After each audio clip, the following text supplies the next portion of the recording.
नमो भगवते वासुदेवाय। ओम नमो भगवते वासुदेवाय। ओम नारायणं नमस्कृत्यं नरं चैव नरोत्तमं देवीं सरस्वतीं व्यासं ततो जयामुदीरये। नष्टप्रायेषु भद्रेषु नित्यं भागवत सेवया भगवते समाश्लोके भक्ति भवति नैष्टिकी। कृष्णाय वासुदेवाय देवकी नंदनाय च नन्दगोपकुमाराय गोविन्दाय नमो नमः। नमो पंकजनाभाय नमो पंकजमालिने नमो पंकजनेत्राय नमस्ते भुजजान्ये।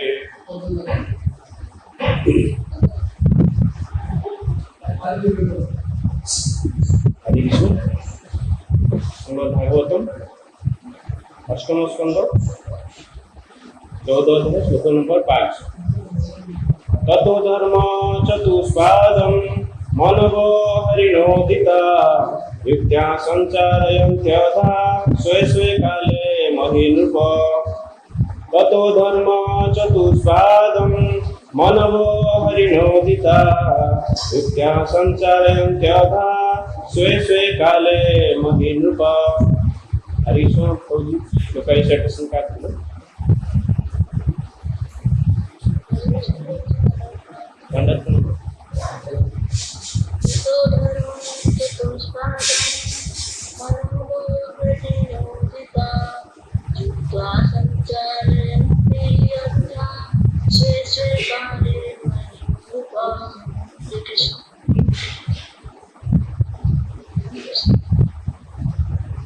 हरे कृष्ण।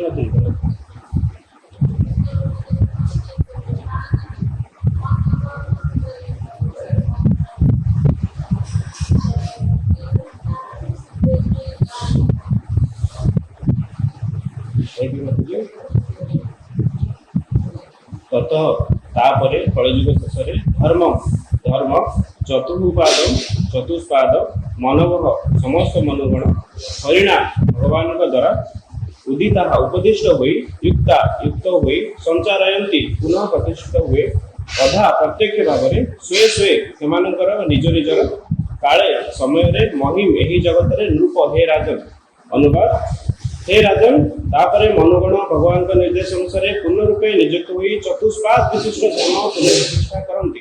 भावार्थ जगद्गुरु श्री प्रभुपाद द्वारा जगद्गुरु श्री प्रभुपाद की जय। किपरि धर्मर चारोटी पाद पूर्ण रूपे प्रतिष्ठा करा जाए ताहा भगवद गीता आलोचित होइछि। भगवद गीता 4.1 रे भगवान कहउछन्ति इमं विपस्सुते योगं प्रोक्तवानहं व्यहं विपस्वानं नवे प्राय मनुरिक्षा कवे प्रभेद। परमेश्वर भगवान श्री कृष्ण कहले मु पूर्वे सूर्यदेव विवस्वान को एही अव्यय निष्काम कर्म साध्य ज्ञान जग कहउछि। सूर्य ताहा मानव जातिर जनक मनु को कहथिले एवं मनु ताहा इक्षुक को कहथिले। यह होची गुरु परंपरागत पंथा। एही पंथा को अनुसरण करी कृष्ण भावनात्मक आंदोलन सारा पृथ्वी रे भगवत गीता तत्व यथार्थ भाव शिक्षादान करुछन्ति। एही जीवरे भाग्यवान व्यक्ति माने जदि श्री भगवान श्री कृष्ण उपदेश को ग्रहण करती ताहाले सेमाने श्री चैतन्य महाप्रभुଙ୍କର एही संकीर्तन आंदोलन रे अवश्य सुखी होई परिबे। श्री चैतन्य महाप्रभु चाहिए जे समस्त विशेष करी भारत वर्षर अधिवासी माने जेपरी एही गणर प्रचार करती अर्थात गुरु ही भगवान को उपदेश सारा पृथ्वी रे प्रचार करी सेमाने जेपरी मानव समाज रे शांति और समुद्र प्रतिष्ठा करती। ओम ज्ञानतिमिरन्धस्य ज्ञानाञ्जनशलाकया चक्षुरुन्मिलितं तस्मै श्री गुरुवे नमः। श्री चैतन्य मनोभीष्टं स्थापितं जन भूतले स्वयं रूपं कदामयं तदासीतो पदान्तिकं वन्देहं श्रीगुरु श्रीयुतपदकमलं श्रीगुरु वैष्णवाश्च श्रीरूपं सगृदता सहगण रघुनाथादित्यो सदेवं सावधिकं सावधूतं परिजन सहितं कृष्ण चैतन्य देवं श्री राधा कृष्ण पादा सहगणा ललिता श्रीविशाखा निकांत। हे कृष्ण करुणा सिंधु दीनबंधु जगत्पते गोपेश गोपिका कांत राधा कांत नमस्ते। सप्त कांचन गौरांगी राधे वृंदावनेश्वरी वृषभानु सुखे देवी प्रणमामि हरिप्रिये।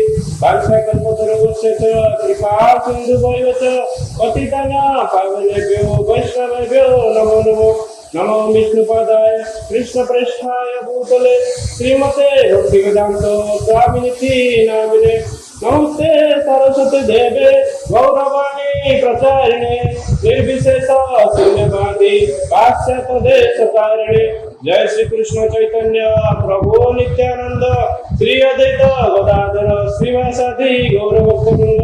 हरे कृष्ण कृष्ण कृष्ण हरे हरे हरे राम राम राम हरे हरे। हरे कृष्ण। मोर आद्य प्रभु श्री जगन्नाथ बलभद्र महाराणी राधा गोपीनाथ तथा गौरांग चंद्र मोर कोटि दंड प्रणाम। इस्कन खंडाचार्य श्री वेदांत स्वामी श्री गोपाल जी चंद्र मोर कोटि दंड प्रणाम। इस्कन समस्त गुरुवृंद को चरण रे मोर कोटि दंड प्रणाम। मोर दीक्षा गुरु योगी गोपाल कृष्ण गोस्वामी महाराज के चरण रे मोर कोटि दंड प्रणाम। मोर शिक्षा गुरु देश मुकुंद चंद्र प्रभु जी देश लोकेश्वर प्रभु जी देश कृष्ण प्रभु जी देश जगन्नाथ के चरण रे मोर कोटि दंड प्रणाम। आज प्रातःकाल समस्त जगत समस्त प्रभु जी और माता जी समस्त वैष्णव प्रणाम। आपने मत जो आसन देखुं कौन प्रकार क्वालिफिकेशन योग्यता रखिले आदेश हिसाब से ग्रहण कर सेवा हिसाब से नहीं सेवाटी करने प्रयास करी कृपा करूँ और मो दया करूँ आशीर्वाद प्रदान करूँ जहाँद्वारा आपण सेवाटी सठिक करने प्रयास करें। हरे कृष्ण।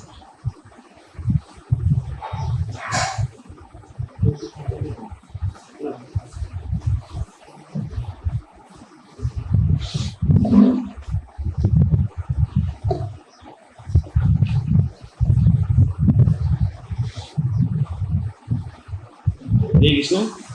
तो आज जो चैप्टर अच्छी अष्टम स्कंद 14 अध्याय श्लोक नंबर 5। तो ये श्लोक नंबर 5 अच्छी यार 14 अध्याय एक्चुअली यार शीर्षक हूँ ब्रह्मांड व्यवस्थापना पद्धति एक्रोनिम।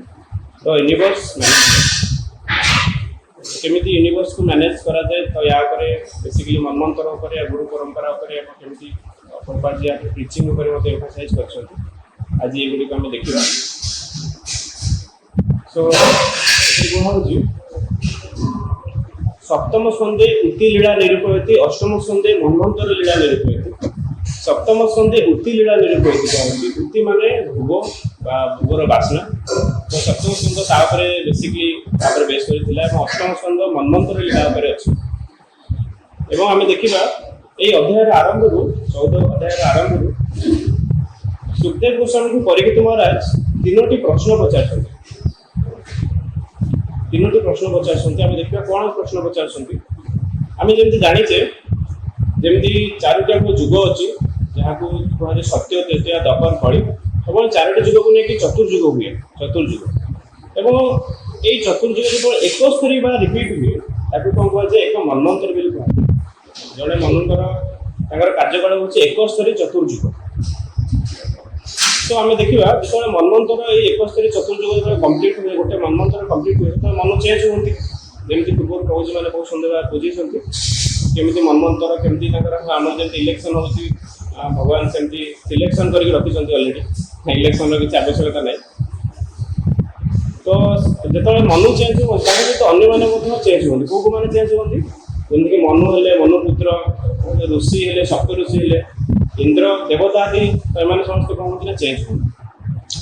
तो ये सुखदेव गोस्वामी को परीक्षित महाराज पचारुंट ये जो मनु आदि देवता इंद्र सप्त ऋषि मैंने जो चेंज होती एम निजुक्ति किए करे जमी आम जाने आमर बर्तमान समय जमी सब कंपानी सब अच्छी गोटे रिक्रुटमेंट डिपार्टमेंट गोटे थाए सेपरेट थाए ह्यूमन रिसोर्स HR डिपार्टमेंट थाए। तो सेमाने कौन करें सेमाने एम्प्लॉय रिक्रूट करते। तो से बड़ी परीक्षित महाराज सुखदेव गोस्वामी को प्रश्न करुछंती हे प्रभु एमान को मनुवादी देवता इंद्र एमान को नियुक्ति किए करे। एवं सेकंड क्वेश्चन पचारछंती नियुक्त होला परे से कोन कोन कार्य करंती माने तांकर रोल और रिस्पांसिबिलिटी विषय रे पचारछंती नियुक्त होला परे से कोन कोन कार्य करंती। एवं तृतीय रे पचारछंती से किपरि कार्य करंती। तीनोटी क्वेश्चन पचारछंती। तो आम देखा ଯେତେବେଳେ ଏଇ 4 ନମ୍ବର ଶ୍ଲୋକରେ ଯେମିତି ଆମେ ଗତକାଲି ପ୍ରଭୁଜୀ ଜଗନ୍ନାଥ ପ୍ରଭୁଜୀ ବହୁତ ସୁନ୍ଦର ବୁଝେଇଥିଲେ, ଯେତେବେଳେ ଧର୍ମ ନଷ୍ଟ ହୋଇଯାଏ ଏହାର ପୁନଃସ୍ଥାପନ କିପରି ହୁଏ। 4 ନମ୍ବର ଶ୍ଲୋକରେ ଆମେ ଦେଖିବା, ପ୍ରତି ଚତୁର୍ଯୁଗ ଶେଷରେ ମହାନ ଋଷିଗଣ କାଳକ୍ରମେ ସନାତନ ଧର୍ମ ଲୁପ୍ତ ହୋଇଥିବାର ଦେଖି ଧର୍ମର ପୁନଃପ୍ରତିଷ୍ଠା କରନ୍ତି। ତ ପୁନଃପ୍ରତିଷ୍ଠା କୋଉମାନେ କରନ୍ତି? ଋଷିଗଣ କରନ୍ତି। ସପ୍ତ ଋଷି ଅଛି ମନୁଙ୍କ ନିର୍ଦ୍ଦେଶରେ ଧର୍ମର ପୁନଃ ପ୍ରତିଷ୍ଠା କରନ୍ତି। ଏବଂ ଯେତେବେଳେ ଦେଖିବା ଆମେ ଧର୍ମ ନଷ୍ଟ ହୋଇଯାଏ, ଧର୍ମ କ'ଣ ପାଇଁ ନଷ୍ଟ ହୁଏ? 4 ନମ୍ବର ଶ୍ଲୋକରେ ପ୍ରଭୁଜୀ ଗତକାଲି ବୁଝୁଥିଲେ, ତାକୁ ଆଉ ଡିଟେଲ୍ସରେ ଟିକେ ଯିବା। ଦେଖନ୍ତୁ, ଧର୍ମର ଆମେ ଜାଣିଛେ ଧର୍ମର 4ଟି ପାଦ ଅଛି। ଧର୍ମର 4ଟି ପାଦ କ'ଣ କ'ଣ? ତପ, ଶୌଚ, ଦୟା, ସତ୍ୟ। 4ଟି ପାଦ ଅଛି ଧର୍ମର। ତ 4ଟି ପାଦରୁ ଆମେ ଦେଖିବା ସତ୍ୟ ଯୁଗରେ ଧର୍ମ ପୁରା ପୂର୍ଣ୍ଣ ରୂପରେ ଅବସ୍ଥିତ ଥାଏ। ଧର୍ମ 100% ଧର୍ମ ଥାଏ, 4ଟି ପାଦରେ ଧର୍ମ ଥାଏ। ଯେତେବେଳେ ସତ୍ୟରେ ଯେତେବେଳେ ତ୍ରେତୟାକୁ ପଳେଇ ଆସେ, ଧର୍ମର 3/4 ଧର୍ମ ରହିଯାଏ, ମାନେ 4 ଭାଗରୁ 3 ଭାଗ ରହିଯାଏ। ଏବଂ ଧର୍ମ ଯେତେବେଳେ ତ୍ରେତୟା ପରେ ଦ୍ୱାପର ଯୁଗ ଆସେ, ଦ୍ୱାପର ଯୁଗରେ ଧର୍ମ 2/4 ରହିଯାଏ, ମାନେ 4 ଭାଗରୁ 2 ଭାଗ ରହିଥାଏ। ଏବଂ କଳି ଯୁଗରେ ଧର୍ମ କେବଳ ଗୋଟେ ପାଦ ବଞ୍ଚିଥାଏ, ସେଇଟା ହେଉଛି ସତ୍ୟ। କେବଳ ସତ୍ୟ ହିଁ ଧର୍ମର ଗୋଟିଏ ପାଦ କଳି ଯୁଗରେ ଥାଏ ଏବଂ ଅନ୍ୟ 3ଟି ପାଦ କ'ଣ ହୋଇଥାଏ? ନଷ୍ଟ ହୁଏ, ମାନେ 1/4, 4 ଭାଗରୁ ଗୋଟେ ଭାଗ ଥାଏ। ତ ଏଇ କଳି ଯୁଗ ଶେଷ ହଉ ହଉ ଏକ ପାଦ ଯୋଉ ଅଛି ଧର୍ମର, ସେଇଟା ବି ନଷ୍ଟ ହୋଇଯାଏ। ତ ଏଇଠି ଆସୁଛି, ଯେତେବେଳେ ଧର୍ମ ନଷ୍ଟ ହୋଇଯାଏ, ଏଇ ସମୟରେ ଯେତେବେଳେ ଚତୁର୍ଯୁଗ ଶେଷ ହୁଏ, ଯେତେବେଳେ ଧର୍ମ ନଷ୍ଟ ହୋଇଯାଏ, ଏଗେନ୍ ପୁଣି କ'ଣ କରନ୍ତି? ଏଇ ଋଷିମାନେ କ'ଣ କରନ୍ତି ନା ଧର୍ମ ସହିତ ସାକ୍ଷାତକାର କରନ୍ତି ଆଉ ଧର୍ମର ପୁନଃ ପ୍ରତିଷ୍ଠା କରନ୍ତି। ତ ଆମେ ଏବେ 3ଟି କ୍ୱେଶ୍ଚିନ୍ ପରୀକ୍ଷିତ ମହାରାଜ ପଚାରୁଛନ୍ତି ସୁଖଦେବ ଗୋସ୍ୱାମୀଙ୍କୁ, ଏଇ 3ଟି କ୍ୱେଶ୍ଚିନ୍ର ଆନ୍ସର ଜାଣିବା ପାଇଁ ପ୍ରୟାସ କରିବା। ଦେଖନ୍ତୁ, ଆମେ ଯଦି ସୃଷ୍ଟିର ଆରମ୍ଭକୁ ଯିବା, ତ ଆମେ ଦେଖିବା ଯେତେବେଳେ ବ୍ରହ୍ମାଜୀଙ୍କର କ୍ରିଏସନ୍ ହେଲା, ସେତେବେଳେ ବ୍ରହ୍ମାଜୀ ନିଜକୁ ଗୋଟେ ପଦ୍ମପୁଷ୍ପ ଉପରେ ପାଇଲେ। ପଦ୍ମପୁଷ୍ପ ଉପରେ ବ୍ରହ୍ମାଜୀ ନିଜକୁ ପାଇଲେ। ତ ବ୍ରହ୍ମାଜୀ ଦେଖୁଛନ୍ତି ଏଠି କିଛି ନାହିଁ, ନା ଭୂମି, ନା ଜଳ, ନା ବାୟୁ, ନା ଅଗ୍ନି, ନା ମନ, ନା ବୁଦ୍ଧି, ନା ଅହଙ୍କାର, କିଛି ନାହିଁ, ନଥିଂ। ତ ବ୍ରହ୍ମାଜୀ ଭାବୁଛନ୍ତି ମୁଁ କ'ଣ କରିବି? ତାଙ୍କର କ୍ରିଏସନ୍ର ପର୍ପୋଜ୍ ସେ ବୁଝିପାରୁନାହାନ୍ତି, କ'ଣ କରିବି? ତ ସେ ସମୟରେ ବ୍ରହ୍ମାଜୀ ଦେଖୁଛନ୍ତି ଏଇ ଯେଉଁ ପଦ୍ମପୁଷ୍ପ ଉପରେ ସେ ବସିଛନ୍ତି, ଏଇ ପଦ୍ମପୁଷ୍ପର ଯେଉଁ ନାଡ଼ଟି ଅଛି, ସେ ନାଡ଼ଟି ଯାଇ କୋଉଠି କନେକ୍ଟ ହେଇଥିବ। ତ ବ୍ରହ୍ମାଜୀ ଭାବୁଛନ୍ତି ଏ ନାଡ଼ଟି ଯୋଉଠି କନେକ୍ଟ ହେଇଛି, ଯୋଉଠି ଏ ନାଡ଼ଟି ଉତ୍ପନ୍ନ ହେଇଛି, ମୁଁ ସେଇ ପର୍ଯ୍ୟନ୍ତ ଗଲେ ଜଣାପଡ଼ିବ କି ଆକ୍ଚୁଆଲି ମୋର କ୍ରିଏସନ୍ର ଉଦ୍ଦେଶ୍ୟ କ'ଣ। ତ ବ୍ରହ୍ମାଜୀ ବହୁତ ଚେଷ୍ଟା କରୁଛନ୍ତି, ବହୁତ ସମୟ ନେଇକି ସେଇ ଜାଗାରେ ପହଞ୍ଚିବା ପାଇଁ ଚେଷ୍ଟା କରୁଛନ୍ତି, ବଟ୍ ଅସଫଳ ହେଉଛନ୍ତି। ତ ସେଇ ସମୟରେ ବ୍ରହ୍ମାଜୀକୁ କ'ଣ ହେଉଛି ନା, ଦୂରରୁ ଗୋଟେ ସାଉଣ୍ଡ ଶୁଣା ହେଉଛି, ତପ ତପ ତପ, ଏମିତି ଗୋଟେ ସାଉଣ୍ଡ ଶୁଣା ହେଉଛି। ତ ବ୍ରହ୍ମାଜୀ ବୁଝିପାରୁଛନ୍ତି କି ତାଙ୍କୁ ବର୍ତ୍ତମାନ ତପସ୍ୟା କରିବାର ଅଛି। ବ୍ରହ୍ମାଜୀ କ'ଣ କରୁଛନ୍ତି ନା ତପସ୍ୟା କରୁଛନ୍ତି, ସେତେବେଳେ ଭଗବାନଙ୍କ ସହିତ ସାକ୍ଷାତକାର ହେଉଛି। ତ ଭଗବାନ ନିର୍ଦ୍ଦେଶ ଦେଉଛନ୍ତି ବ୍ରହ୍ମାଜୀଙ୍କୁ, ତୁମେ ଯାଇକି କ'ଣ କର? ସୃଷ୍ଟିର କ୍ରିଏସନ୍ କର, ସୃଷ୍ଟିର କ୍ରିଏସନ୍ କର। ତ ସେ ସମୟରେ ବ୍ରହ୍ମାଜୀ ପ୍ରଥମେ କାହାର କ୍ରିଏସନ୍ କରିଛନ୍ତି? ବ୍ରହ୍ମାଜୀ ପ୍ରଥମେ କ'ଣ କରୁଛନ୍ତି ନା ଚତୁଷ୍କୁମାର, ନାରଦ ମୁନି, ଏମାନଙ୍କର କ୍ରିଏସନ୍ କରିଛନ୍ତି। ଆମେ ଜାଣିଛେ ସେ ସୃଷ୍ଟିର ଆରମ୍ଭରେ କ'ଣ ହେଇଥିଲା? ବ୍ରହ୍ମାଜୀ ଯାହା ଚିନ୍ତନ କରୁଥିଲେ, ତାଙ୍କର ଚିନ୍ତନରୁ ହିଁ କ'ଣ ହେଉଥିଲା ନା ସୃଷ୍ଟି ବା କ୍ରିଏସନ୍ ହେଉଥିଲା। ତାଙ୍କର ଚିନ୍ତାରୁ ହିଁ କ୍ରିଏସନ୍ ହେଉଥିଲା। ତ ବ୍ରହ୍ମାଜୀ ଯେତେବେଳେ ଚିନ୍ତା କଲେ, ଯେତେବେଳେ ନାରଦ ମୁନି ଆଉ ଚତୁଷ୍କୁମାରଙ୍କର ଯେତେବେଳେ ଉତ୍ପନ୍ନ ହେଲା ବା ତାଙ୍କର ଯେତେବେଳେ ଜନ୍ମ ହେଲା, ସେତେବେଳେ ନାରଦ ମୁନି ଆଉ ଚତୁଷ୍କୁମାର ସେ କ'ଣ କଲେ ନା ଭଗବାନଙ୍କର ଭକ୍ତ ବନିଗଲା, ସେମାନେ ବ୍ରହ୍ମଚାରୀ ବନିଗଲା। ବ୍ରହ୍ମଚାରୀ ବନିଲା ପରେ ସୃଷ୍ଟିକୁ ଆଗକୁ କେହି ଗ୍ରୋଥ ଦରକାର।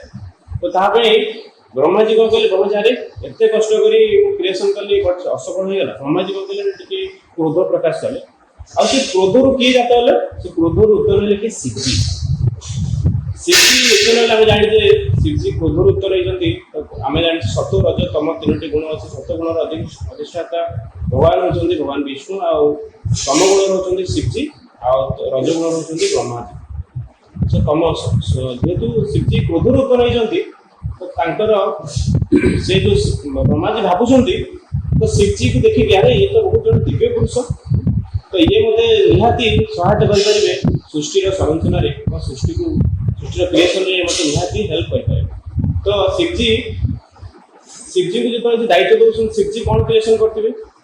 ଶିବଜୀ କ୍ରିଏସନ୍ କରିଛନ୍ତି ତାଙ୍କର ଭୂତ, ପ୍ରେତ, ପିଶାଚ, ସବୁ ମାନେ ଅଜବ ଜୀବମାନଙ୍କର କ୍ରିଏସନ୍ ଶିବଜୀ କରିଛନ୍ତି। ତ ବ୍ରହ୍ମାଜୀ ଭାବୁଛନ୍ତି ଆରେ ଭୁଲ ହେଇଗଲା, ରଙ୍ଗ ପର୍ସନ୍ ହାତରେ ମୁଁ ରେସ୍ପନ୍ସିବିଲିଟି ଦେଇଦେଲି। ତ ବ୍ରହ୍ମାଜୀ କହୁଛନ୍ତି ନାଇଁ, ମୋତେ ଏବେ ତାଙ୍କୁ ନିଜେ କ'ଣ କରୁଛନ୍ତି ସେ ଦାୟିତ୍ୱ ନେଉଛନ୍ତି। ତ तो एथर ब्रह्माजी कौन कर ब्रह्माजी निजर दक्षिण साइड राइट साइड कौन कर स्वयं मन उत्पन्न हो लेफ्ट साइड शत्रुपा उत्पन्न हो जड़े नारी आ जड़े पुरुष ब्रह्माजी सेकेंड टाइम जो चेष्टा कर तो शत्रुपा स्वयं मन दुईटी पुत्र आ तीनोटी कन्या संतान उत्पन्न होती दुईटी पुत्र किए से होती प्रियव्रत आउ उत्तानुपात आ तीनोटी कन्या संतान किए से होती आहुति देवहूति और प्रसूति तो आहुति विभाग अच्छे क्या ना रुचि प्रजापति विभाग अच्छे आहुति और रुचि प्रजापति किए उत्पन्न होती यज्ञ भगवान उत्पन्न होती यज्ञ भगवान तो आम फास्ट क्वेश्चन जो परीक्षित महाराज पचारे सुखदेव गोस्वामी को एम निजुक्ति किए करे मनु आदि देवता इंद्र सप्तऋषि निजुक्ति किए करे तो यार आंसर होती परीक्षित महाराज सुखदेव गोस्वामी दौरान कि यज्ञ भगवान यार निजुक्ति करते आहुति और रुचि प्रजापति गर्भ जो जन्म नहीं से होती यज्ञ भगवान जे कि निजुक्ति करती सेकेंड पुत्री होती किए ना देवहूति देवहूति विवाह होता क्या सहित ना कदम ऋषि सहित आम जानते जमी स्टोरी सब अच्छी कदम ऋषि जड़े कौन थे जन सन्यासी थे ऋषि थे तो देवहूति जेहेतु विवाह होते तो किए उत्पन्न होते कपिल भगवान उत्पन्न होती कपिल भगवान तो आम जानते आम जमी मॉर्निंग जपा क्लास रे बर्तमान चलती कपिल कथामृत बर्तमान चलती तो से जगह गोटे सेंटेंस बारंबार आसे देवहूति नंदन तो ये होती देवहूति माता और कपिल भगवान उत्पन्न होते आउ तृतीय संतान होती किए ना प्रसूति प्रसूति क्या विवाह होते प्रसूति विवाह होते दक्ष प्रजापति सो दक्ष प्रजापति प्रथम 10,000 पुत्र उत्पन्न होते 10,000 पुत्र तो 10,000 पुत्र को नारद मुनि कौन कले ना समस्त को कौन कले ब्रह्मचारी बनई समस्त भक्त बनई तेज पुणी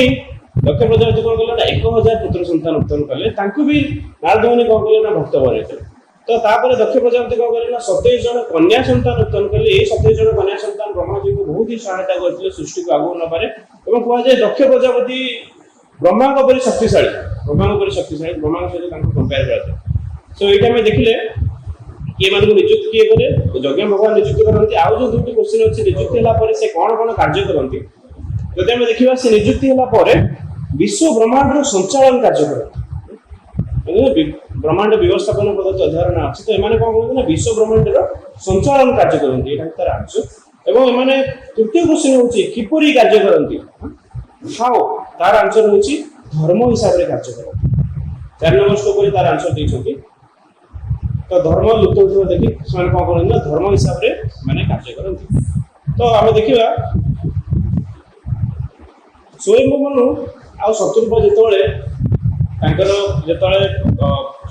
क्रिएशन होती पचार ब्रह्माजी को हे पिता आम कौन आदेश अच्छे ब्रह्माजी को पचार हे पिता आम कौन आदेश अच्छे तो आम देखा आमर प्रथम जन्म हुए आमर के प्रथम जन्म हुए जो आम मातृगर्भ धरा पृष्ठ प्रथम जन्म हुए रीबात सेकेंड टाइम जन्म के हुए सेकेंड टाइम आम जन्म के हुए सेकेंड जन्म जो हुए जो आम गुरुंर पादश्रय जो ग्रहण करूँ जो गुरुंर दीक्षा ग्रहण करूँ प्रामाणिक गुरुंर जो आम शिष्यत्व ग्रहण करूँ से कौन हुए ना आमर सेकेंड टाइम आम कौन हुए ना जन्म हुए सेकेंड जन्म तो ये आम कौन करमती आमर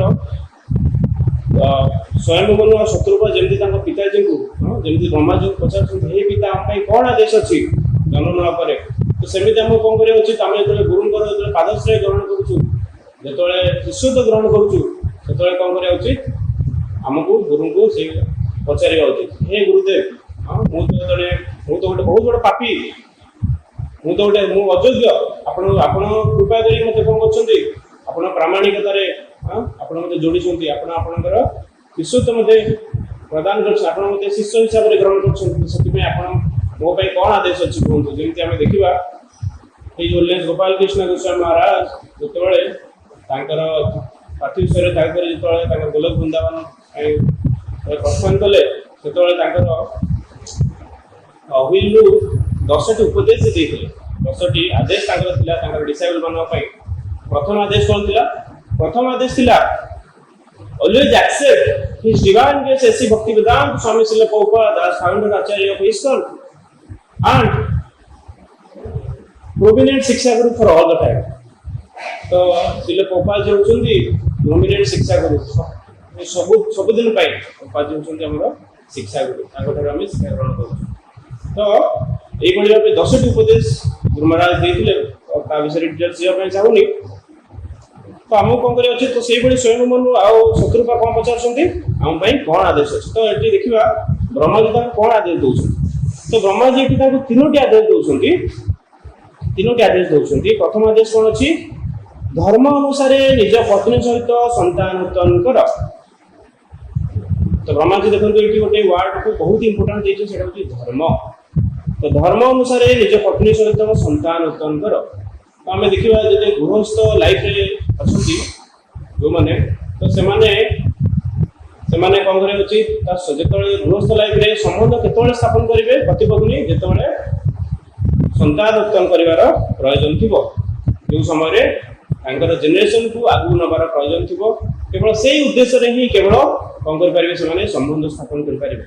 इंद्रिय सुख केवे भी संबंध स्थापन करने कथा नुहे। से ब्रह्मा जी कहते कि धर्म अनुसार निज पत्नी सहित संतान उत्पन्न कर। जमी आम जाने गर्भधारण संस्कार बहुत सारा संस्कार अच्छे। तो ये सब कौन शास्त्र हिसाब से धर्म हिसाब से निज पत्नी सहित संतान उत्पन्न करने ब्रह्मा जी उपदेश दौरान निर्देश दौरान। एवं द्वितीय निर्देश कौन दौरान धर्म पूर्वक संसार संचालन कर। फास्ट निर्देश धर्म अनुसार निज पत्नी सहित संतान उत्पन्न कर। सेकेंड रे कहते धर्म पूर्वक संसार संचालन कर। देखो संतान उत्पन्न है संसार संचालन हम जो संतान मान अच्छा जमी पठन पाठन से उचित संस्कार पाइबे शास्त्र हिसाब से केमती कर्म करेंगे भगवान भक्ति किपरि भाव करेंगे से कौन कर तार रेस्पॉन्सिबिलिटी तार दायित्व कार संपूर्ण रूपे तार दायित्व होची पितामाता से ब्रह्मा जी कहते धर्म पूर्वक संसार संचालन कर। आम देखुचे बर्तमान टाइम रे देखुचे बहुत सारा आपण कर्मकांडी कथा तो छाड़ी दियंतु आम देखुचे बहुत सारा डिवोटी भी अच्छे डिवोटी पेरेंट्स भी अच्छे आम से कौन अच्छे डिवोटी अच्छे भक्ति कर जो संतान मान अच्छे से भक्ति करने आग्रह ना आम देखुचे कहीं पेरेंट्स मैंने कौन भावुं कि अरे ठीक अच्छे पिला माने तो छोट अच्छे बड़ हेल्ले भक्ति करेंगे गोटे आम देखिपर प्रहलाद महाराज एग्जाम्पल आम देखिपर।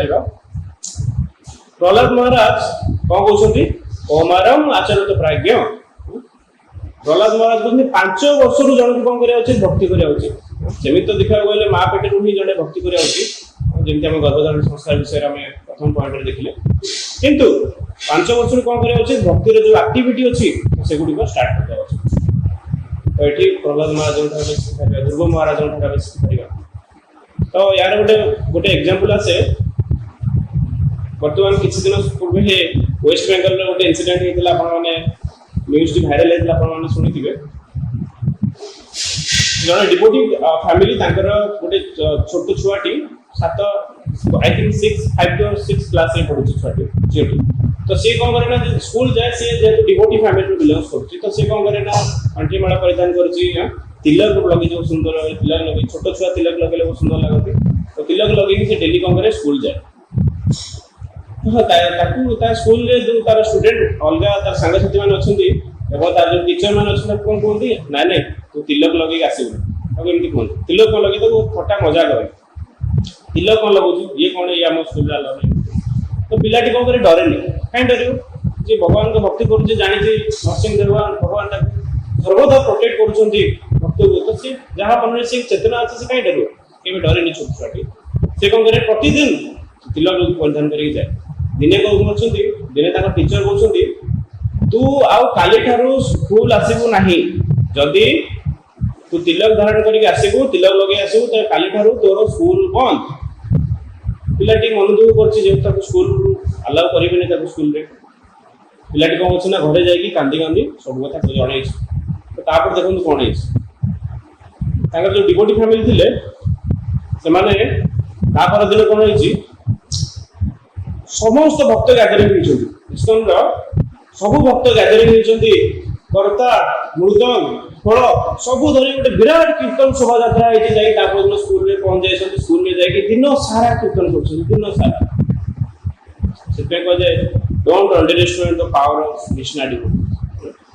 So, एग्जांपल बुझ पारिबा कि आमे छोट छुआ संतान मानन को सेबडी संस्कार दवा उचित से माने भक्ति पाए केबे भी डरिबे से माने भक्ति रे भक्ति करिया पाए सेवा करिया पाए से माने सर्वदा तत्पर रहा उचित छोटे बड़ से संस्कार से माने पाइथिबे ताहले से माने बड़ होला परे ताको पाखरे जहां भी चैलेंज माने कोन करिवे प्रभुपाद जी कर जो मिशन अछि ताको बहुत ही भलो भाबरे कोन करिवे टैकल करबे तो ये द्वितीय एग्जांपल गला सॉरी द्वितीय उपदेश जो ब्रह्मा जी करथला सेटा में देखिले एवं तृतीय उपदेश ब्रह्मा जी कोन दउछंती यज्ञ द्वारा भगवान हरि कर पूजा कर तृतीय उपदेश ब्रह्मा जी दउछंती कि तमे यज्ञ द्वारा भगवान हरि कर पूजा कर ये जो एग्जांपल আছে ऋषभदेव भगवान कर ऋषभदेव भगवान कर 100 पुत्र थिले 100 सन 100 पुत्र रु 9 जण हितले कोन ना 9 जण हितले 9टा दीपर राजा 9टी दीपर राजा बनथिले आउ 9 जण कोन हितले ना से माने योगेश्वर माने भगवान कर भक्त बनिथिले आउ 81 जण कर्मकांडी ब्राह्मण बनिथिले आउ तो कहले आउ रहले जणे कोन आउ जणे की सोचंती भरत महाराज जो 9टा दीपर राजा थे से 9टा दीपर राजा के ऊपर चक्रवर्ती सम्राट रूपे तांको पदवी दिया चक्रवर्ती सम्राट भरत महाराज तो ऋषभदेव भगवान सोचनी भगवान का अवतार ऋषभदेव भगवान तार पुत्र मान कहउछंती बहुत ही पॉपुलर श्लोक अछि गौतम रे नायम देह भजाम लोके कष्टान कामान अरत विभुजामय तपो दिव्यम पुत्रकायन सतो मिदयते अस्मात् ब्रह्म सत्यगम अनंतम ऋषभदेव भगवान कहउछंती हे मोर प्रिय पुत्रगण नायम देह भजाम लोके ए जो तुमान को जो मनुष्य जन्म मिलछि यह ए मनुष्य जन्म पुत्र बिराडी ऊपर भोग विलास पे नुहे ऋषभदेव भगवान एपरि ता पुत्र मान कहउछंती तमाने जो मनुष्य जन्म पाइछ ए भोग विलास पे नुहे कोन पई तपो दिव्यम पुत्रकायन सत्यम तपस्या करिया पे मिलछि ऋषभदेव भगवान ता पुत्र मान कहउछंती ये मनुष्य जन्म तुमको तपस्या करिया पे मिलछि भगवान हरि को प्रसन्न करिया पे मिलछि भगवान के सहित हमर जो संबंधटी ब्रेक हो जाई जे संबंध को रीएस्टैब्लिश करिया पे मनुष्य जन्म मिलछि को माध्यम रे तपस्या माध्यम रे भक्ति माध्यम रे प्रचार माध्यम रे तो ऋषभदेव भगवान एमिति ता पुत्र मान बुझुछु आमे देखिबा देखंतु मनुष्य वर्तमान सबले इंद्रिय सुख हे माति जे तो आमे देखिबा इंद्रिय एक्चुअली सेंस ग्रेटिफिकेशन की अधिक कर परिबो इंद्रिय सुख की अधिक कर परिबो सिंपल यार इंद्रिय गुड जते पावरफुल से सेते इंद्रिय सुख कर परिबो जदि आमे देखिबा ताले गोटे देखंतु आहार निद्रा भय मत इटिंग स्लीपिंग मीटिंग डिफेंडिंग यार भीतर मनुष्य कोन करछि ना सबले प्रयास करूछि केमिति भोगिया पाए बट केबे तो सक्सेसफुल हे परनी केबे हेरि पारिबोनी काइना एटा मनुष्य जन्म पाई नुहे एटा केवल पशु जन्म पाई किंतु मनुष्य कोन करछि ना जुग जुगरु ट्राई करछि कोशिश जारी रे जुग जुगरु मनुष्य कोन करछि ना चेष्टा करछि पण देखिबा हमें जदी इंद्रिय गुडी को आहार की अधिक आहार करे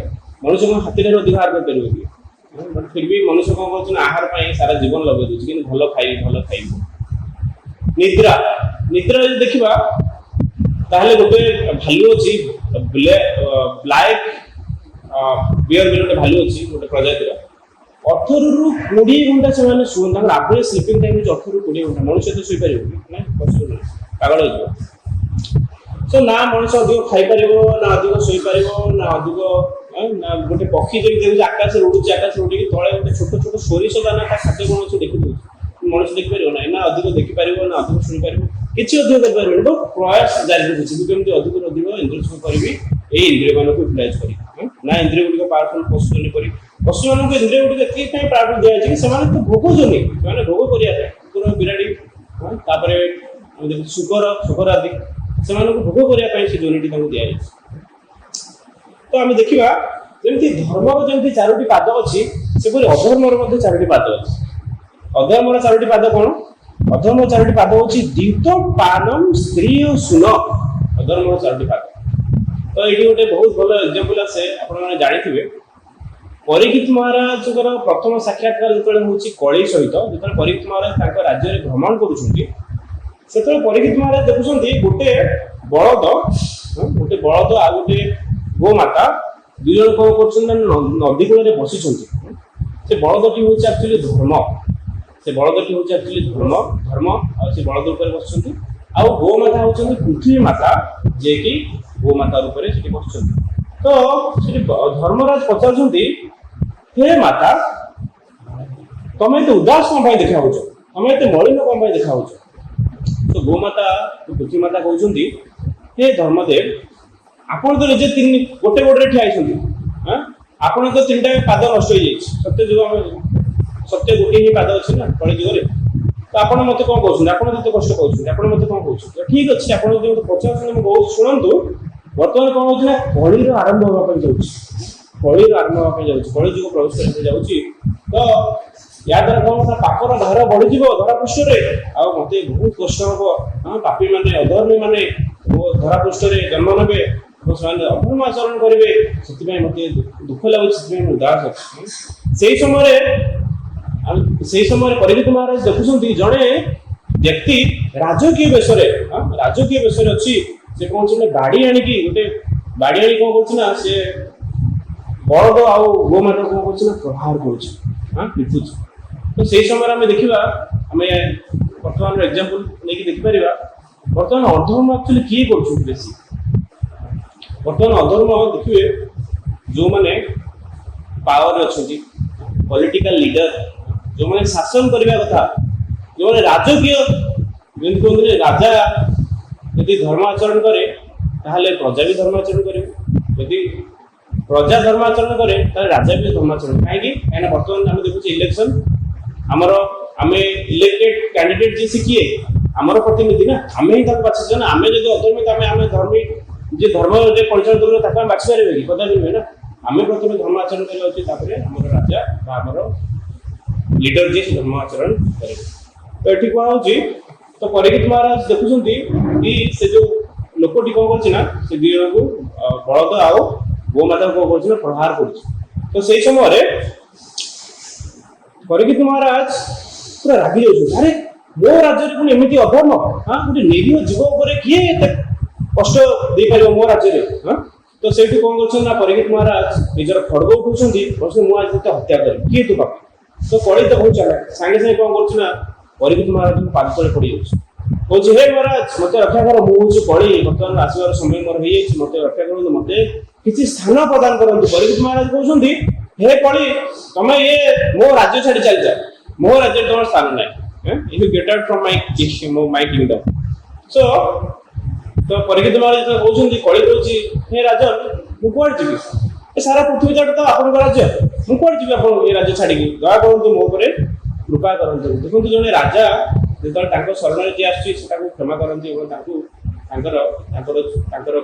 कथा बुझीपारती तो से कौन परीक्षित महाराज कहते ठीक अच्छे मुझे तुमको चारोटी स्थान प्रदान करुच्ची तो चारोटी स्थान कौन ना चारोटी स्थान हूँ अधर्म चारोटी पाठ कौन से चारोटी स्थान जो डिस्कसन कले द्यूतम पानम स्त्रीय सुन द्यूतम माने गैम्बलिंग जो जगह जुआ खेल हुए पानम निशा द्रव्य सेवन जो जगह कौन हुए ना निशा हुए से जगह तुम रही स्त्रीय जो एसोसिएशन हुए जो अवैध संबंध स्थापन हुए से जगह तुम बास कर सुन एनिमल स्लॉटर जो जगह जीव हत्या हुए से जगह तुम बास कर तो ये कौन कर परीक्षित महाराज चारोटी पाद एवं चारोटी स्थान प्रदान कर जानी जमीक से आहरी पाद आहरी मागुं स्वर्ण परीक्षित महाराज उपदेश देते आगे स्टोरी अच्छी बट आम देखा ये चारोटी पाद हूँ अधर्मर द्यूतम पानम स्त्रीय सुन तो आम देखा धर्म हूँ धर्म को बलद सहित कहीं कंपेयर कर बलद आम देखा दुईटा खुर अच्छे बलद दुईटा खुर अच्छे दुईटा खुर कौन ना धर्म दुईटा खुर हूँ प्रमाण आउ प्रवृत्ति प्रमाण दरकार प्रवृत्ति भी दरकार किंतु अधर्म गोटे खुरा अच्छे अधर्म को गध सहित कंपेयर कर गध कौन पाई अधर्म गोटे खुर अच्छी से खुरटी कौन से प्रवृत्ति प्रमाण आवश्यकता नहीं अधर्म देखो लोकंर बस प्रवृत्ति कौन सी काम लगे अच्छे प्रमाण आवश्यकता किसी ना पैसा इनकम कर तो करार अच्छे को चेकिंग करी हो अन्य को ठकिकी हो कि अन्य मथारे बंधुक देखिए छुरी देखिए हो बट मत कौन कर पैसा इनकम कर कौन प्रकृति कौन वृत्ति लागिबार अछि तो लागिबार अछि प्रमाणर कोनोसी आवश्यकता नहीं तो एइबोली हम देखुचे आ धर्म अधर्म एटा कंपैरिजन हम देखिले वो देखिबा पृथ्वी किंतु सेम धर्म अधर्म समस्त पृथ्वी माता के समान कहीं देखो बेले बेले कौन हुए ना आम देखे कि अधर्म बढ़ी जाए आम देखुचे राक्षस मैंने कौन करते ना इंद्र को परास्त कर इंद्रपद अधिकार कर अख्तियार कर बट बेसी दिन रही पारते कहीं भगवान कहते धर्म संस्था पराठ थाए संभवाम युगे धर्म जो ग्लानी घटे अधर्म जो बढ़ी जाए कौन हुए ना मो निज अवतार नहीं अधर्म को पुनः स्थापन कर अधर्म रक्षा करे तो से देखा कि अधर्म बेसी दिन रही पारे किंतु अधर्म बढ़ुव धर्म बढ़ुव धर्म बढ़ुव अधर्म एमती कौन जुगे जुगे ये सब चले तो आम देखिए जुगर विभाजन एक्चुअली किए कर ये जो जुगर विभाजन सत्य तृतीय दफर पड़ी ये जुगर विभाजन एक्चुअली धर्म अधर्म ही करे धर्म अधर्म ही जुगर विभाजन करे कहीं देखिले धर्म जो चारोटी पादर अच्छे सत्य जुग जो तीनोटी पादर अच्छे तृतीय जो दुईटी पादर अच्छे द्वापर जो गोटे पादर अच्छे कली कली जुग शेष हो धर्म लोप हो जाए पुणी मुनि ऋषि मैंने आसिक धर्म पुनः प्रतिष्ठा करते भगवद्गीता 3.10 भगवान कहते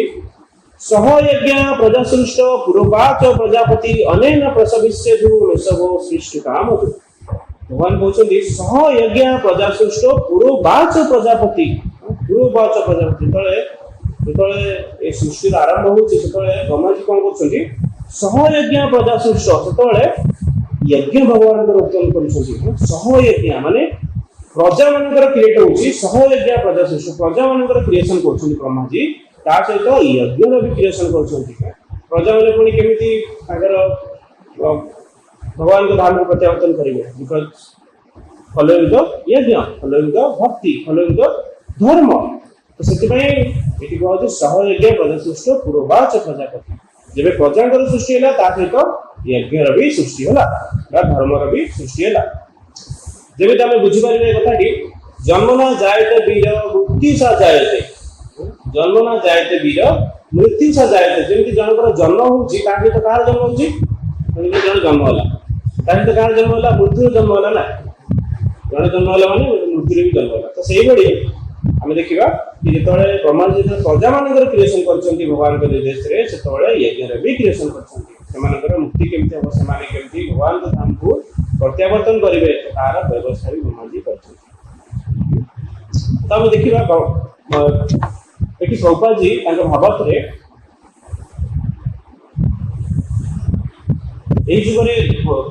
भाग्यवान व्यक्ति माने यदि भगवान श्रीकृष्ण को उपदेश को ग्रहण करती चैतन्य महाप्रभु संकीर्तन आंदोलन में अवश्य शिखी पारे श्री चैतन्य महाप्रभु चाहते समस्त विशेषकर भारतवर्ष अधिवासी मैंने जपरी बाणी प्रचार करेंगे तो गोपाल जी ये प्रिचिंग बहुत इम्फासाइज देते प्रचार बहुत इम्फासाइज देते गोपाल जी चारोटी सिद्धांत गोपाल जी आमको कौन चारोटी सिद्धांत 4 प्रिंसिपल गोपाल जी आमको देते 4 प्रिंसिपल कौन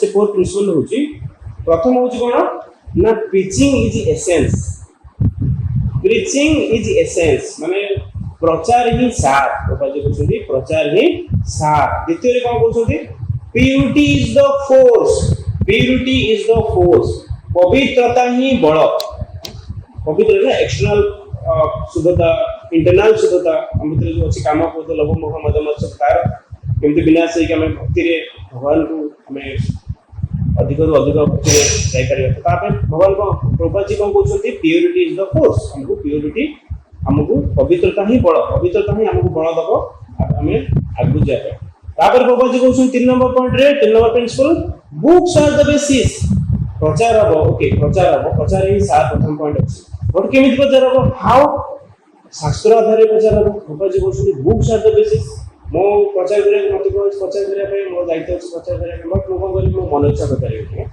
मो मन इच्छा मो मन को जासला मन गडरे मो प्रचार कर नहीं प्रचार कहा उद्देश्य हवा दरकार प्रचार कहा को फॉलो करबा दरकार शास्त्र आधार रे प्रचार हवा दरकार गोपाल जी कहते एवं 4 नंबर प्रिंसिपल गोपाल जी कहते यूटिलिटी इज द प्रिंसिपल उपयोगिता ही सिद्धांत तो ये बड़ी गोपाल जी 4टी प्रिंसिपल हमको देछथि प्रथम प्रिंसिपल व प्रथम सिद्धांत कोन रखिछथि प्रचार ही सार गोपाल जी रखिछथि तो हम देखिबा कहार जीवन एक्चुअली सफल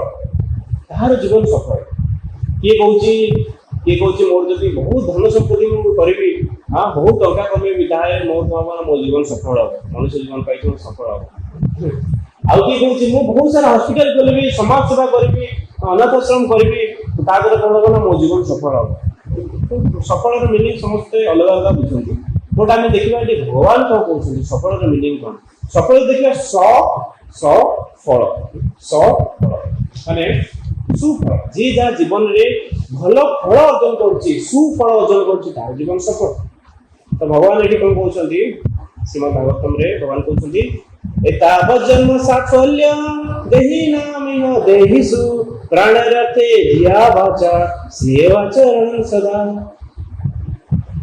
भगवान कौन कहते एतावत् जन्म साफल्य एतावत् एतिक रे ही जन्म सफल हबो केमिति देहि नामिह देहिषु जणे देहि अन्य देहि मानंगर कौन कर परिबो प्राणे रथे धिया वाचा प्राणे निजर प्राण अर्पण करी जेमते हम देखु जे दधीचि ऋषि फॉर एग्जांपल आसे दधीचि ऋषि जेतले भूतासुर मारिया पे जेतले इंद्र जेतले ताकर वज्रर आवश्यकता गले सेतले दधीचि ऋषि ताकर प्राण समर्पण कर देले निजर प्राण को कौन कले ना से दे देले निजर अस्थि द्वारा कौन करिया पई बनिया पई कोन ना वज्र बनिया पई ओके तो हमें देखि परिबा सेते भगवान कहउछी प्राणे दधीचि ऋषि पर निजर प्राण दे दियो तापरे अर्थे अर्थ माध्यम रे धन माध्यम रे तापरे दिया माने निजर मन निजर बुद्धि माध्यम रे और वाचा निजर वाक्य माध्यम रे कौन करो श्रेय आचरण सदा श्रेयताचरण करो अन्य मानकर कल्याण करो ताले कौन हो परिबो तार जीवन सफल हो परिबो जे निजर जीवन द्वारा निजर प्राण द्वारा निजर अर्थ द्वारा निजर चिंतन द्वारा निजर वाक्य द्वारा अन्य कल्याण कर पारुची तो तार ही जीवन सफल हो भगवान कहते आम देखा तार अपोजिट रे देखिए बद्ध जीवन सिचुएशन कौन बद्ध जीव निजर प्राण दे अन्यर प्राण नहीं जीव हत्या करी कौन करुच्ची ना धन उपार्जन करुच्ची निजर इंद्रिय सुख करने निजर कौन करने निजर आखि निजर कान निजर नाक सब किसी कौन करने साटिस्फाई करने तो ताकू कौन कहजे प्रेयस किंतु भगवान ये कौन कहते तार अपोजिट श्रेय आचरण सदा श्रेयता आचरण करिया उचित निजर कल्याण करिया सहित अन्यर भी कल्याण करिया उचित तो ये कह जाउची ठीक अछि आम अन्यर कल्याण करिया उचित प्रचार कार्य करी बा निजे भक्ति आचरण करी अन्य मानन को भक्ति रे जोड़ी कृष्ण कॉन्शियसनेस रे अन्य मानन को जोड़ी कर हम कौन करिया उचित कल्याण करिया उचित किंतु तापूर्व ये कह ये आम आचार्य सनातन गोस्वामी कहते निजर साधना को केबे कंप्रोमाइज करिया निजर साधना ओन साधना because he calls a sadhu who is well fed can invite others for the feast अरे जे निजे भरपूर खाई सारी से अन्य अरे आसो आसो ये बढ़िया खाइबा जे बढ़िया प्रसाद मिल आसो आसो प्रसाद पाओ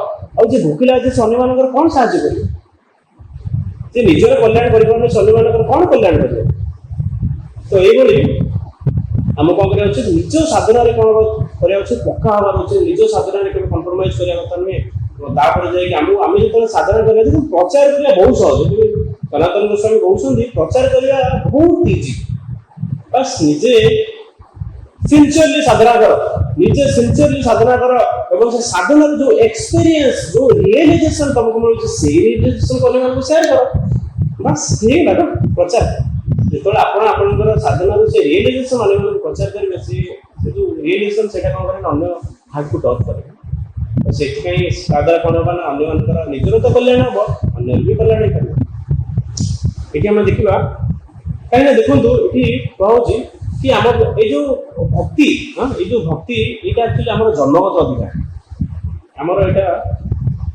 राइट्स अच्छे जन्म किंतु कौन हो आम आमर से जो भक्ति अच्छे सब ताला पड़ी गई ताला पड़ी गई और से ताला गुड़िक कौन से ताला गुड़िक हूँ अनर्थ काम क्रोध लोभ मोह मद मसूद ये कौन अनर्थ जो से भक्ति आम कौन कर भगवान प्रति जो भल पाइबा जो भक्ति अच्छे कौन हो ताला पकड़ से चैतन्य महाप्रभु आसती से ताला को तालार चाबी चैतन्य महाप्रभु पाखे अच्छे चैतन्य महाप्रभु आमको चाबी दौरान चाबी द्वारा ताला को भांगी फोपाड़ दो ତାଲା ଭାଙ୍ଗି ଗୋବର ଦିଆ ମୁଁ ସେ କଣ କରିବା ସେ ଯୋଉ ରତ୍ନ ସେ ଯୋଉ ଭକ୍ତି ରୂପକ ରତ୍ନ ସମସ୍ତଙ୍କ ଭିତରେ ଅଛି ସେ ରତ୍ନକୁ ଆମେ କଣ କରିବା ୟୁଜ କରିପାରିବା।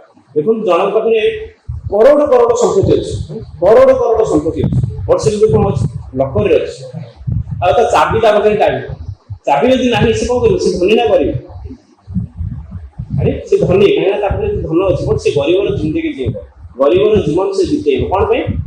ତାକୁ ୟୁଜ କରିପାରୁନି, ସେ ଧନୀ ହେଇକି ସେ ଗରିବ। ସେଇଭଳି ଆମେ ସମସ୍ତେ ଧନୀ, ଆମେ ସମସ୍ତେ ଭଗବାନଙ୍କର ସନ୍ତାନ। ଭଗବାନ ଆମକୁ ଯୋଉ ଭକ୍ତି ରୂପକ ରତ୍ନ ଆମ ଭିତରେ ଦେଇଛନ୍ତି ତାର କିନ୍ତୁ ଯେହେତୁ ଏଇ ଅନର୍ଥ ରୂପକ କୋଡ ତା ଭିତରେ ପଡିକି ଅଛି, ତ ସେଗୁଡ଼ିକ ଆମକୁ କଣ କରିବା ଉଚିତ? ଭଗବାନଙ୍କର ସେ ଚୈତନ୍ୟ ମହାପ୍ରଭୁଙ୍କର ସଂକୀର୍ତ୍ତନ ଯଜ୍ଞରେ ସମ୍ମିଳିତ ହୋଇ ଆମେ କଣ କରିବା ଉଚିତ? ଯେତେବେଳେ ଆମେ ସେ ସଂକୀର୍ତ୍ତନ ଦିଗରେ ଯଜ୍ଞରେ ନିଜେ ନିଜକୁ କଣ କରିବା ନା ନିଜରେ ଆହୁତି ଦେବା, ଅନ୍ୟମାନଙ୍କୁ ପ୍ରୋତ୍ସାହିତ କରିବା ସେ ଯଜ୍ଞରେ ସାମିଲ ହେବା ପାଇଁ। ସେତେବେଳେ କଣ ହବ ନା ଆମର ଏଇ ଯୋଉ ଅନର୍ଥ ରୂପକ ଯୋଉ କୋଲ ଗୁଡ଼ିକ ସେଇଟା ଭାଙ୍ଗିକି ଚୁରମାର ହେଇଯିବ, ଆମକୁ ସେ ଭକ୍ତି ରୂପକ ରତ୍ନ ଆମେ ପାଇପାରିବା। ଏବଂ ଆଉ ଗୋଟେ ବହୁତ ବଡ ଇମ୍ପୋର୍ଟାଣ୍ଟ ପଏଣ୍ଟ ହଉଛି ଆମେ ଯେତେବେଳେ ଅନ୍ୟମାନଙ୍କୁ ପ୍ରଚାର କରିବା ସେ ରତ୍ନ ଆହୁରି ବଢିବ। ଦେଖନ୍ତୁ ଭଗବାନ କେତେ ସୁବିଧା ଆମ ପାଇଁ ଯୋଗାଇଛନ୍ତି। ଯେତେବେଳେ ଆମେ ଅନ୍ୟମାନଙ୍କୁ ପ୍ରଚାର କରିବା, ଯେତେବେଳେ ଅନ୍ୟମାନଙ୍କୁ ଦେଖି ଭାବିବା ଆରେ ଏଇ ବ୍ୟକ୍ତିକୁ ମୁଁ କେମିତି କୃଷ୍ଣ ଭକ୍ତିରେ ଆଣିବି, ଯେ ଯାହାକୁ ଦେଖିବି ଚୈତନ୍ୟ ମହାପ୍ରଭୁ ଯାହାର ଦେଖିବ ତାର କୃଷ୍ଣ ଉପଦେଶ, ଯେତେବେଳେ ଆପଣଙ୍କର ଏଇ କନସିୟସନେସ୍ ଆସିବ, ମୁଁ ଯାହାକୁ ଦେଖିବି ତାକୁ କୃଷ୍ଣ କନସିୟସନେସ୍ କୁ ଆଣିବି, ଯାହାକୁ ଦେଖିବି ତାକୁ ମୁଁ ଭାବୁଥିବି କି ୟାକୁ କେମିତି ଭକ୍ତିରେ ଆଣିବି, ୟା ହାତରେ କେମିତି ମୁଁ ମାଳ ଧରେଇ ଦେବି ନା, ଏଇ ଯୋଉ ଚେତନା ୟାକୁ କହନ୍ତି ଏଇଟା ହିଁ କୃଷ୍ଣ କନସିୟସନେସ୍, ଏଇ ଚେତନା ହିଁ ହଉଛି ସର୍ବଶ୍ରେଷ୍ଠ ଚେତନା ଯୋଉଟା ଚୈତନ୍ୟ ମହାପ୍ରଭୁ କହୁଛନ୍ତି। ଏଇଟା ଆମେ ଗୋଟେ ବହୁତ ସୁନ୍ଦର ଏକ୍ସାମ୍ପଲ ଦେବା, ଆମ୍ବ ଗଛ ଦେଖିବା। ଆମ୍ବ ଗଛ ଦେଖନ୍ତୁ, ଆମ୍ବ ଗଛ ଦୂରରୁ ଦେଖିବେ ବହୁତ ସୁନ୍ଦର, ଆମ୍ବ ବଗିଚା ଆପଣ ଯାଇଥିବେ, ବାଇଗଣ ଆମ୍ବଟେ କୁହନ୍ତି, ଆମ୍ବ ତୋଟା କୁହନ୍ତି, ଆମ୍ବ ତୋଟାକୁ ବହୁତ ସୁନ୍ଦର ସୁନ୍ଦର ଆମ୍ବ ଗଛ ଦେଖିଛନ୍ତି, ବହୁତ ସୁନ୍ଦର ସୁନ୍ଦର ଆମ୍ବ ଗଛ ଦୂରରୁ ଦେଖାଯାଏ। ବଟ୍ ଦେଖନ୍ତୁ ଜଣେ ଦେଖିବା ପାଇଁ ସୁନ୍ଦର ହେଲେ ହବନି, ବଟ୍ ତା ପାଖରେ ଭଲ ଗୁଣ ଥିବା ଦରକାର। ତ ଗୁଣ ଆମ୍ବ ଗଛର କଣ ଭଲ ଗୁଣ ଅଛି? ଆମ୍ବ ଗଛ ଦେଖିବେ ଆପଣ ଖରା ଦିନେ ଯେତେବେଳେ ଏମିତି ଗରମ ଖରା ହଉଥିବ, ଆମ୍ବ ଗଛ ମୂଳକୁ ଆପଣ ଯିବେ, ଆପଣ ଦେଖିବେ ଛୋଟ ଛୋଟ ବୁନ୍ଦା ଆମ୍ବ ଗଛ ପଡୁଥିବ, ଛୋଟ ଛୋଟ ବୁନ୍ଦା। ତ ଦେଖନ୍ତୁ ଆମ୍ବ ଗଛ ନିଜେ ଏତେ ଗରମ ସହି ଏତେ ଖରା ସହି ଆମକୁ କଣ କରୁଛି, ଆମକୁ ଶୀତଳତା ପ୍ରଦାନ କରୁଛି, ଆମକୁ ଥଣ୍ଡା ପ୍ରଦାନ କରୁଛି। ଏତେ ଭଲ ଗୁଣ ଆମ୍ବ ଗଛ। ତା ସହିତ ଖାଲି ଏତିକି ଆମ୍ବ ଗଛର ଭଲ ଗୁଣ ଆମେ ଦେଖୁଛୁ ନା, ବର୍ତ୍ତମାନ ଆମ୍ବ କେତେ ସୁନ୍ଦର ସୁନ୍ଦର ଆମ୍ବ, କେତେ ମିଠା ମିଠା ଆମ୍ବ। ମୁଁ ଭାବୁଛି ବର୍ତ୍ତମାନ ତ ସମସ୍ତେ ଖାଇବା ସମୟରେ, ଭୋଜନ ସମୟରେ, ପ୍ରସାଦ ନେବା ସମୟରେ ଆମ୍ବ ନିହାତି ତାଙ୍କର ପାଖରେ ରହୁଛି। ତ ସେ ଆମ୍ବ ଗଛ ଦେଖନ୍ତୁ ଆମ୍ବ ନିଜେ ଖାଉଛି, ନିଜେ ଖାଉଛି, କଣ କହୁଛନ୍ତି ସମସ୍ତଙ୍କୁ ଆମ୍ବ ପ୍ରଦାନ କରୁଛି। ଆମ୍ବ କହୁଛନ୍ତି ତ ଏବେ ସରିଗଲା ନା, ଆର ବର୍ଷ ପୁଣି ତମକୁ ଦେବି ଆମ୍ବ। ତ ଆମ୍ବ ନିଜେ ଖାଉଛି, ଆମକୁ ପ୍ରଦାନ କରୁଛି। ତ ଆମ୍ବ ଗଛ ଦେଖନ୍ତୁ ମିଠା ମିଠା ଆମ୍ବ କେମିତି ଦେଇପାରୁଛି? କଣ ରିଜନ? କଣ ପାଇଁ ସେ ଏତେ ମିଠା ମିଠା ଆମ୍ବ ଆମକୁ ଦେଇପାରୁଛି? କାହିଁକି ନା ଦେଖନ୍ତୁ ଆମ୍ବ ଗଛ କୁହାଯାଏ, ଆମ୍ବ ଗଛ କାହା ସହିତ କନେକ୍ଟେଡ ଅଛି? କାହା ସହିତ କନେକ୍ଟେଡ ଅଛି? ଆମ୍ବ ଗଛ ମାଟି ସହିତ କନେକ୍ଟେଡ ଅଛି। କାହା ମାଧ୍ୟମରେ? ନିଜର ଚେର ମାଧ୍ୟମରେ। ନିଜର ଚେର ମାଧ୍ୟମରେ ମାଟି ସହିତ କନେକ୍ଟେଡ ଅଛି ଆମ୍ବ ଗଛ। ତ ସେଥିପାଇଁ କଣ କରୁଛି ନା, ଆମ୍ବ ଗଛ ନିଜ ଚେର ଦ୍ୱାରା এই ମାଟିକୁ କାହା ସହିତ କମ୍ପେୟାର କରାଯାଇଛି? ମାଟିକୁ ଭଗବାନ କୃଷ୍ଣଙ୍କ ସହିତ କମ୍ପେୟାର କରାଯାଇଛି। ଆମକୁ କଣ କରିବା, ସେ ଆମ୍ବ ଗଛ ବନେଇବା ଉଚିତ। ଆମେ ଆମ୍ବ ଗଛ ବନେଇ ଆମର ମିଠା ମିଠା ବାଣୀ ଦ୍ୱାରା ଆମକୁ ପ୍ରଚାର କରିବା ଉଚିତ, ସମସ୍ତଙ୍କୁ ଆଟ୍ରାକ୍ଟ କରିବା ଉଚିତ, ସମସ୍ତଙ୍କୁ ଭଗବତ ଭକ୍ତିରେ ଲଗେଇବା ଉଚିତ। ଆଉ ଆମର ଯୋଉ ଚେର ଅଛି, ଏ ଚେର କଣ? ଏ ଚେର ହଉଛି ଆମ୍ବ ଗଛର ଚେରଟି କଣ? ଆମର ସାଧନା। ଆମେ ଆମର ସାଧନା କାହା ସହିତ କନେକ୍ଟ କରିବା ଉଚିତ? କୃଷ୍ଣଙ୍କ ସହିତ କନେକ୍ଟ କରିବା ଉଚିତ। ଯେମିତି ଆମ୍ବ ଗଛ ତାର ଚେରଟିକୁ ମାଟି ସହିତ କନେକ୍ଟ କରୁଛି, ବହୁତ ଯେତେ ମାଟି ସହିତ ଅଧିକ ଷ୍ଟ୍ରଙ୍ଗ ସେ କନେକ୍ଟ କରି ବଣ୍ଡ କରି ରଖିଛି, ସେତେ ଅଧିକ ସେ ଆମ୍ବ ଦେଇପାରୁଛି, ମିଠା ମିଠା ଫଳ ଦେଇପାରୁଛି। ସେଇଭଳି ଆମେ ଯେତେ ସାଧନା ଆମର ଯେତେ ଷ୍ଟ୍ରଙ୍ଗ କରିବା, ଯେତେ ଭଗବାନଙ୍କ ସହିତ ସାଧନା ଆମେ ଯେତେ ନିବିଡ଼ କରିବା, ସେତେ କଣ ହବ ନା ଭଗବାନ ଆମକୁ ସେ ବୁଦ୍ଧି ଦେବେ, ଆମକୁ ସେ ଜ୍ଞାନ ଦେବେ। ଭଗବାନ ତ କହୁଛନ୍ତି ତମେ ପ୍ରୟାସ କର, ତମେ ଚେଷ୍ଟା କର, ଜ୍ଞାନ ବୁଦ୍ଧି ତ ମୁଁ ତମକୁ ଦେବି, ତମେ କାହିଁ ଚେଷ୍ଟା କରୁଛ? ଭଗବାନ ତ କହୁଛନ୍ତି ନା ଭଗବଦ୍ଗୀତାରେ। ତ ଭଗବାନ ସେତିକି ଜ୍ଞାନ ବୁଦ୍ଧି ଦିଅନ୍ତୁ, ଯାହାଦ୍ୱାରା ଆମେ କଣ କରିପାରିବା ନା ମିଠା ମିଠା ଫଳ ରୂପକ ସେ ପ୍ରଚାର ଆମେ ସମସ୍ତଙ୍କୁ କରିପାରିବା ଏବଂ ସମସ୍ତଙ୍କୁ ଆଟ୍ରାକ୍ଟ କରିପାରିବା କୃଷ୍ଣ ଭକ୍ତିରେ ଯୋଡ଼ିବା ପାଇଁ। ତ ଆମେ ଦେଖୁଛେ ଏଠି ଗୋଟେ ବହୁତ ସୁନ୍ଦର ଏକ୍ସାମ୍ପଲ ଆସେ। ଆମେ ପ୍ରଭୁପାଦଜୀଙ୍କର ଜଣେ ଡିସାଇପଲ, ତାଙ୍କ ନାଁ ହେଉଛି ସିଦ୍ଧସ୍ୱାମୀ ମହାରାଜ। ସିଦ୍ଧସ୍ୱାମୀ ମହାରାଜ ତାଙ୍କ ଜୀବନରୁ ତାଙ୍କର କ୍ୟାନ୍ସର ହେଇଗଲା, ଲାଷ୍ଟ ସମୟରେ ତାଙ୍କ କ୍ୟାନ୍ସର ହେଲା। ଦେଖୁଛନ୍ତି ତାଙ୍କର ଶେଷ ସମୟ ଅଛି, ତାଙ୍କ ପେଟ ଫୁଲି ଯାଇଛି, ତାଙ୍କ ବଡି ସବୁ କଣ ଅଛି ନା ଫୁଲି ଯାଇଛି, ସେ କଷ୍ଟ ପାଉଛନ୍ତି। ତାଙ୍କର ସେ ବେଡରେ ଥାଇ କଣ କହୁଛନ୍ତି? ଆମେ କୃଷ୍ଣ କନସିୟସନେସ୍ ସାରା ପୃଥିବୀରେ ପ୍ରଚାର କରିବା, ସାରା ବିଶ୍ୱରେ ପ୍ରଚାର କରିବା, ସାରା ବିଶ୍ୱରେ ପ୍ରଚାର କରିବା, ଏମିତି କହୁଛନ୍ତି। ଦେଖନ୍ତୁ କି କନସିୟସନେସ୍। ମୃତ୍ୟୁ ସମୟରେ କହୁଛନ୍ତି ଭଗବାନଙ୍କର ବାଣୀ ଭଗବାନଙ୍କ ବାଣୀ ଆମେ କେମିତି ପ୍ରଚାର କରିବା, କେମିତି ଅଧିକରୁ ଅଧିକ ଲୋକଙ୍କୁ ଭଗବାନଙ୍କ ସହିତ କନେକ୍ଟ କରିବା, ଭକ୍ତିରେ ଯୋଡ଼ିବା। ତ ଏଠି ଭଗବାନ ସେୟା ତ କହୁଛନ୍ତି ନା, ଧିଆ ନିଜ ମନ ମାଧ୍ୟମରେ ବି ଆପଣ ଯଦି ଚିନ୍ତା କରୁଛନ୍ତି, ଯାହାକୁ ଦେଖୁଛନ୍ତି ତାକୁ ଭାବୁଛନ୍ତି କି ଭକ୍ତିରେ ମୁଁ ଯୋଡ଼ିବି, ତାକୁ ତାହା ଦ୍ୱାରା ମୁଁ ଜପମାଳା ଧରେଇବି, ତା ଦ୍ୱାରା ଆପଣଙ୍କ ଜୀବନ ସାର୍ଥକ ହେଇଗଲା ନା, ଆପଣଙ୍କର କଲ୍ୟାଣ ହେଇଗଲା। ଅନ୍ୟମାନଙ୍କର ବି ଆପଣ କଲ୍ୟାଣ କରିବା ପାଇଁ ଚିନ୍ତା କରୁଛନ୍ତି ତ ଆପଣଙ୍କର କଲ୍ୟାଣ ହେଇଗଲା, ଭଗବାନ କରେଇଦେବେ ଆପଣଙ୍କୁ। ତ ଏଠି ଭକ୍ତି ସିଦ୍ଧାନ୍ତ ସରସ୍ୱତୀ ଠାକୁର କୁହନ୍ତି, ପ୍ରଭୁପାଦ ଭକ୍ତି ସିଦ୍ଧାନ୍ତ ସ୍ୱାମୀ ପ୍ରଭୁପାଦ କୁହନ୍ତି, ପ୍ରାଣ ରଖେ ଯାର ସେଇ ହେତୁ ପ୍ରଚାର। ଦେଖନ୍ତୁ କି ଷ୍ଟେଟମେଣ୍ଟ ଭକ୍ତି ସିଦ୍ଧାନ୍ତ ସରସ୍ୱତୀ ଠାକୁର ଦଉଛନ୍ତି, ପ୍ରାଣ ରଖେ ଯାର ସେଇ ହେତୁ ପ୍ରଚାର। ଏତେ ବଡ଼ ଷ୍ଟେଟମେଣ୍ଟ, ପ୍ରାଣ ରଖେ ଯାର, ମୋର ଯୋଉ ପ୍ରାଣଟି ମୁଁ ରଖିଛି କ'ଣ ପାଇଁ? କେବଳରୁ କେବଳ ପ୍ରଚାର ପାଇଁ ରଖିଛି, only for the purpose of the preaching. ମୋର ଯୋଉ ପ୍ରାଣଟି ଅଛି, ଅନ୍ୟର ଦେଖନ୍ତୁ ଆପଣ କହିଲେ ଅନ୍ୟର କଲ୍ୟାଣ କରିବା ବହୁତ ହି ସହଜ, ବାସ୍ ନିଜେ ସେ ଭକ୍ତିରେ ରହିକି ସେ ସାଧନା କରିକି ନିଜେ ସେ ରିଏଲାଇଜେସନ ପାଖରେ ଅଛି, ଅନ୍ୟମାନଙ୍କୁ ସେୟାର କରିବା ଅଛି। ତା କ'ଣ କରିବା ଅଛି? ଚାଣ୍ଟ Hare Krishna, spread Hare Krishna, very simple. ଚାଣ୍ଟ Hare Krishna, spread Hare Krishna, ବହୁତ ହି ସିମ୍ପଲ। ତ ଆମେ କ'ଣ କରିବା ଉଚିତ? ନିଜର ସାଧନା ଠିକସେ କରିବା ଉଚିତ। କାହିଁକି ନା ଦେଖନ୍ତୁ ବର୍ତ୍ତମାନ ସମୟରେ ଆକ୍ଚୁଆଲି ଲୋକ ସୁଖୀ ନାହାନ୍ତି।